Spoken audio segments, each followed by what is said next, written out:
I'm Allan Benner from the Welland Tribune here with our Mayor Frank Campion, and we're getting an update on what's new in the city of Welland. Frank Campion, welcome. Nice to be here again. Always a pleasure to come down and be on TV with you. Okay. We have a question from a reader, actually, I'm going to start out with. It's a very glowing comment she starts with. It is obvious that the city has been working very hard to attract new businesses to the area, which is wonderful. What kind of industries do you think would be attracted to move to Welland in general, and anything specific you would like to see downtown to revitalize it further?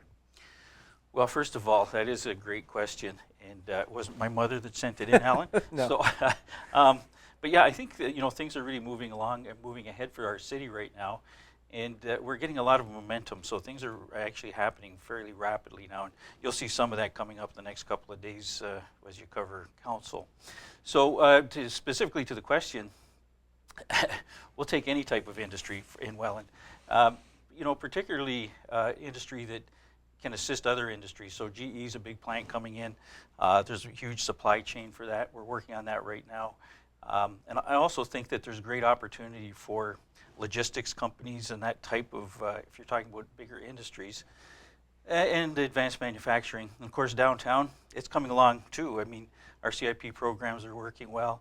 We're having some positive results. So, I think we want to create some more people places downtown. One of the things that pops in mind as far as improvement would be our civic square, the outside, kind of making it more friendly.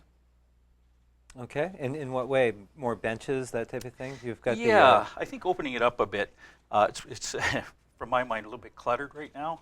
And so I think we need to have some more open spaces, more inviting spaces. As part of our Smart City initiative, I think there's opportunity to have Wi-Fi there, a free Wi-Fi, that is. And one of the things that I've learned through the smart communities issues is battery life is a big issue. So I think we could somehow wire it so you can actually plug your computers in and charge your batteries, or at least have power. Have external plugs out there, maybe on the benches, something like that? Yeah, I'm not sure how that works, but I think that's something that would be a great enhancement there as well. So creating that people place where people can gather and do all sorts of different things. Okay. You were talking about perhaps some announcements coming up?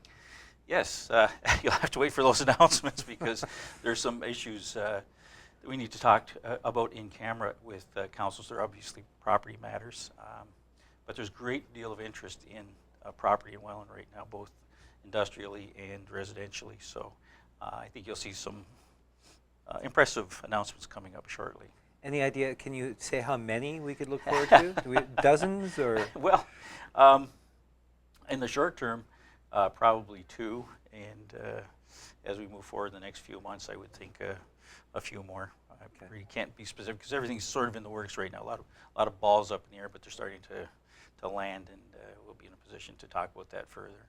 A few years ago, you introduced a motion that was actually defeated at council about promoting Welland as a hub for transportation industry, and you mentioned that right now is one of the industries that we should be eyeing attracting. Is that? I mean, we also have the federal government announcement about the foreign trade zone. It all seems to be working out.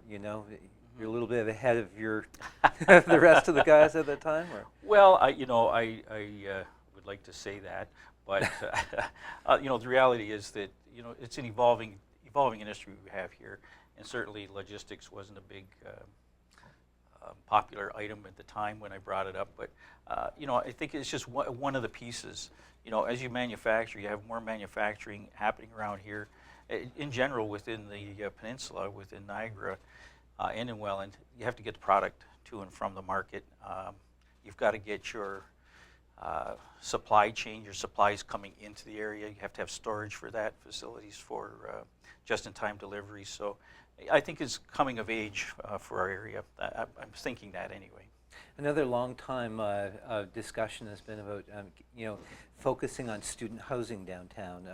Part of that question was regarding downtown revitalization. Certainly if we had 1,000 students living above the shops downtown Welland, we'd probably have some customers for the shops.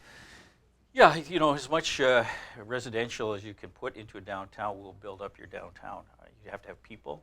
We're talking about people places. When you can provide those opportunities for people, they will locate there. And certainly student housing, any type of housing, is beneficial to a downtown. You have your customers right there, and a lot of amenities can be developed around that. So I think the opportunity's there. You know, you look at Toronto and you see people initially moving out into the suburbs, and now you see them moving back into the core area. So, you know, I think on a smaller scale we can realize the same type of development. What's the delay? I mean, it's something, you know, I remember probably 4 or 5 years ago or more that was discussed, but we have yet to see student housing really focused on our well, downtown. you know, that's something that the market develops, so we need to make sure that We have the incentives in place. What else can you do? correct. You know, we have the incentives in place. Our zoning bylaws are very open to that and very flexible. So it's a matter of getting the right people to come in and do that type of development. A lot of talk, as you say, and we've heard from developers, lots of talk, but we haven't seen anything in particular yet. But it's coming, I think, on the student side and residentially as well. Okay, excellent. We had an announcement today from the city about pursuing a smart cities sort of initiative. What is it? It seems to me, you know, we're pretty smart already. Maybe you could dumb it down for us. Well, well, we are a smart city right now. You know, I think you've hit it. We're developing into a smarter city. You know, when we started looking at what a smart city is and what we've been doing, we're going in that direction. We've been going in that direction for a couple of years now. So what it really means is having a livable community that has the amenities that people need, that's energy efficient, that's green, essentially places that business and people want to be. And part of that is being connected. So we're working on, as I say, trying to get some free Wi-Fi going, ensuring that we have capacity within our broadband systems that will support that, because we see more and more people moving down to our area from the Golden Horseshoe, from Hamilton, and particularly in Toronto. Well, the way it works now is people can work from their homes as long as they're connected. And so we need to make sure that that connectivity is there because more and more people are working remotely from their homes. And so it's all part of just creating those people places, make sure we're utilizing technology and being green and energy efficient and efficient in general. The other part of that, I guess, too, is being very transparent. So part of what we're doing is trying to put more and more data online, and that'll continue to increase with new programs we're going to be putting on our website so that people can look at our variance reports and our budgets and see how we're doing and monitor them and kind of play around with that open data. The new website, I think in itself, is part of that sort of Absolutely. smart city sort of pursuit. Yeah. And as you're saying, it's going to be further enhanced. Yes, it's you know, I think it's great the way it is right now. We've done some great work with it, but it's continually evolving. So that website will continue to evolve and have more interactivity associated with it. You know, open data is a big, you know, it's kind of a big keyword right now in a smart city system. So the more people know, you know, the more the residents can find out about what's going on, and developers can find out what's going on in your municipality, the better. So we want to make sure that that information is open, available, and usable. Okay. As far as the free Wi-Fi is concerned, how far-reaching would that be? I mean, if it's centered, I suppose, at the Civic Square. Yeah, I think ideally, you know, maybe a pipe dream at this point, but I think ideally you would want to have your entire downtown core have free wireless internet accessibility anyway.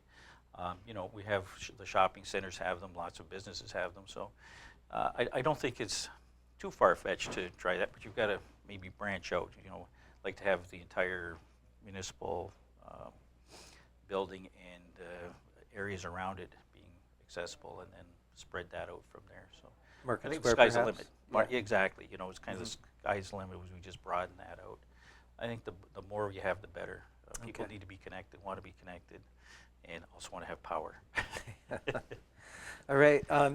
Moving on to the Market Square then, and some of the initiatives that, I mean, looks like there's a lot of changes underway. I hoped you could kind of tell us about that. Yeah, well, I saw you had a very good article in the opinion piece Thanks. in the paper. I thought that was was well done, and I have to agree with you. So does you know. that really look like a pineapple taco from your perspective too? Yes, or- well, I'm glad you described it because I wasn't sure what it was when I saw it. So, yes, it didn't. It wasn't really representative of anything in particular that I could tell. And It'd so, probably be the same with a pair of cowboy boots. yeah, that's right. Okay. You know, so I think it has to be more than that. It's kind of a cool idea, the boots, but 2 generations from now, that doesn't really mean anything to anybody, and maybe a generation from now. So, it's developing. It's under, concepts are changing. I think they're talking about a wall now, perhaps. You're talking about maybe some busts, but that's potential. Or even if we have a wall where you can put images onto the wall, engraved in the wall somehow. So we're not there yet, but it's certainly under consideration, and there's fundraising that has to happen around it at the same time. Of course. And there's security cameras that are kind of intertwined in this entire thing. I've heard some concerns in the community about potential vandalism. We've seen graffiti and that Yeah. right there. I'd imagine security is going to be part of it. Well, securities, I think, should be a part of all of our facilities. Yeah. Certainly City Hall has security. It should extend out to all of our facilities at some point. It's a necessity of life now.